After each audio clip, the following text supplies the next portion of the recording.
breaking news this morning. Hundreds of first responders desperately searching D.C.'s Potomac River right now for any survivors after a plane operated by American Airlines subsidiary PSA collided with an Army Black Hawk helicopter. President Trump has said the United States is in mourning. When I left office and Biden took over, he changed them back to lower than ever before.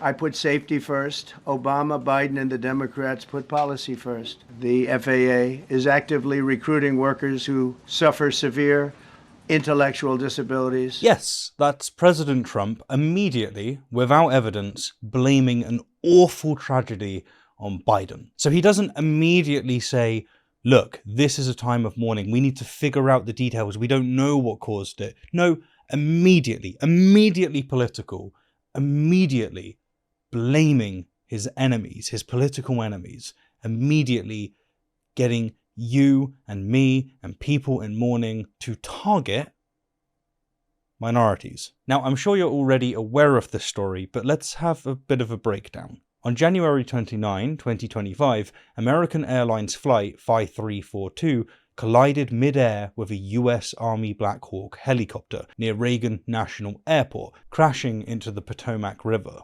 Devastatingly, there's been 67 fatalities, 64 on the plane, 60 passengers and 4 crew, and 3 soldiers on the helicopter. And unfortunately, Reagan Airport's tower was understaffed. It had 19 instead of the 30 target controllers on the night. This marks the first major US commercial airline crash since 2009. It's devastating. We don't know anything about it, and yet Trump immediately politicizes it. The FAA is actively recruiting workers who suffer severe intellectual disabilities. Just think about what he's saying here.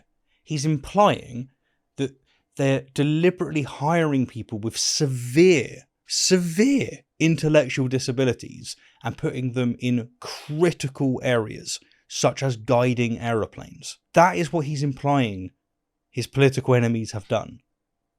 That's not true. Even under DEI, that's not how that works. You still have to be educated. You still have to have the qualifications. Unless they're looking for someone, I don't know, to be the janitor, then maybe fine. You don't need the qualifications. It's just insane.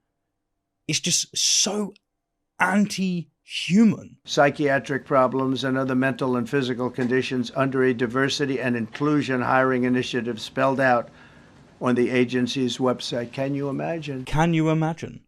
So Trump claims that the FAA hire people with severe intellectual disabilities, implying that they are in control of airspace, and he blames it explicitly on Biden and Obama for not prioritizing safety. I'm going to show you a few more clips of him blaming others and asserting what actually caused the issue in just a moment. But first, a bit of a timeline that you really should know, considering that he's going to be talking about the policies of Biden and Obama. On January 20th, FFA Administrator Michael Whitaker resigned after clashing with Elon Musk over a $600,000 SpaceX safety fine.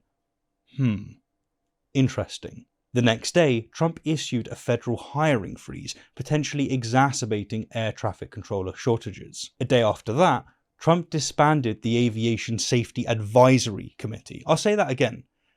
On the 22nd of January, Trump disbanded the Aviation Safety Advisory Committee, eliminating critical oversight. That's Trump. Trump's policies. He did that. I put safety first. And then a few days later, Trump offered mass federal employee buyouts, incentivizing retirement of experienced staff. Now, I have more comments, but let's hear more from Trump. I changed the Obama standards from very mediocre at best to extraordinary. When I left office and Biden took over, he changed them back to lower than ever before. I put safety first. Obama, Biden, and the Democrats put policy first. As you've just seen, Trump blamed FAA's DEI policies, right? He accused the agency of prioritizing hiring people with severe intellectual disabilities, psychiatric problems, and he claimed that Biden lowered standards for air traffic controllers. He said Biden did that. But here's the facts. DEI hiring existed under Trump's first term, starting in 2019. In any case, The FAA requires rigorous mental and physical exams for controllers. This job is very, very important. They don't give it to people that have mental deficiencies. There is no evidence, none, that links DEI to the crash. None. It's just happened. We don't know what caused it. It's a tragedy, a time for mourning, not for blaming people and just making up the reasons. So what we have here from Trump is that he's diverting blame from his administration's FAA staffing shortages. He's blaming the others. He doesn't want you to look at what he's done. And he's appealing to a conservative base by vilifying DEI policies, a trick that's very likely going to work because for some reason it just does. And he's used tragedy to undermine Biden's administration without evidence. There's just no evidence of it yet. We are living in such an odd time. Fortunately, Trump has had to actually answer some questions. He's been asked questions about his hasty political assumption, and his response was, well, hear it for yourself. Are you saying this crash was somehow caused and the result of diversity hiring? And what evidence have you seen to support these claims? It just could have been. It just could have been. It just could have been. What? You get up on stage and you say that this is due to DEI, and then when you're questioned, you just go, it just could have been. What, could you just say anything when you got on stage? Could you just get on and go, Christianity caused this crash? Devastating. I know we should be caring about the loved ones, but this was Christianity. That's what caused the crash.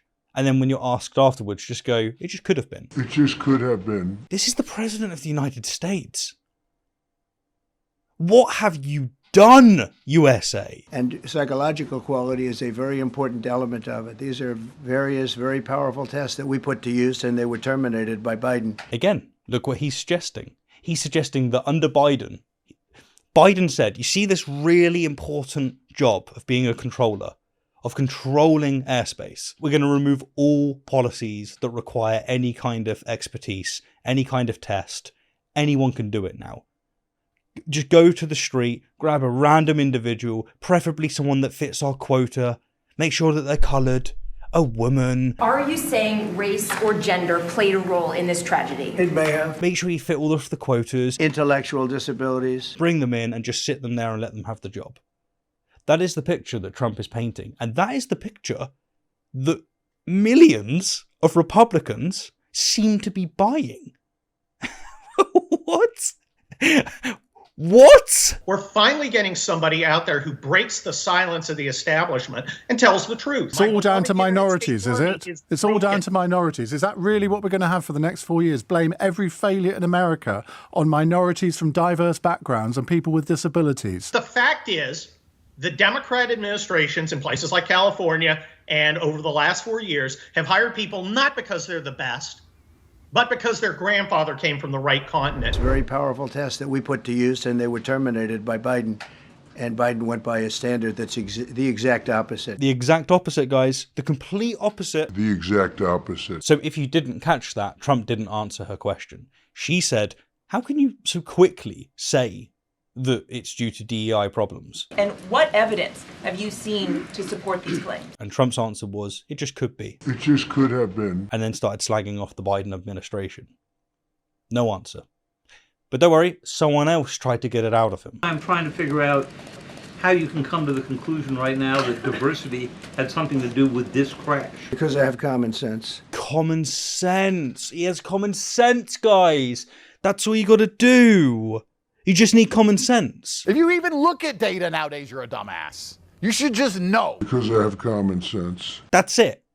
He can get on stage, he can blame it on whatever he wants, and then when his feet are held to the fire, he can just say it's common sense. What are we doing here, people? Look, all of the mayhem aside, this genuinely is insane. This is absolutely insane. You want to speak about mental deficiencies? The United States right now is mentally deficient because the man at the helm there's so much wrong with him. Unbelievable. An utter lack of humility, an utter lack of compassion and care. Nothing like Reagan himself, by the way. A terrible tragedy took place in the capital city yesterday. The full extent of that tragedy still not yet known. Yep, that's Reagan in a similar position with a crash, by the way, that happened in the same river. And what does he do? Does he blame his enemies, which, by the way, he could have, because actually it was their policies that almost certainly contributed to that crash. Does he blame them? No. Why? Because he's a goddamn man. That's why. He can stand up there and you don't have to blame anyone else, especially if you don't have sufficient reason, which Trump doesn't, by the way. Reagan actually did. Didn't do that. Nope. His job is to unify people, to recognize that this is a tragic event and that Americans need to come together. Yesterday, we saw a partnership, yes. The agencies and departments of government responsible in times of emergency were there. The heroism of the firemen in the icy waters is well known to all of us. Trump, complete opposite. You have elected a worm for a president. The FAA is actively recruiting workers who suffer severe intellectual disabilities. We got a long way to go, boys and girls, and that is why I am going to do my best, at least, by creating content from afar. So expect more politics from me. Now let's rediscover America. Not the America bound by the Potomac River, but the one beyond it. The America whose initiative, ingenuity, and audacity made us the envy of the world. The America whose rich tradition of generosity began with simple acts of neighbor, caring for neighbor. We passed our reforms in Washington, but change must begin at the grassroots, on the streets where you live.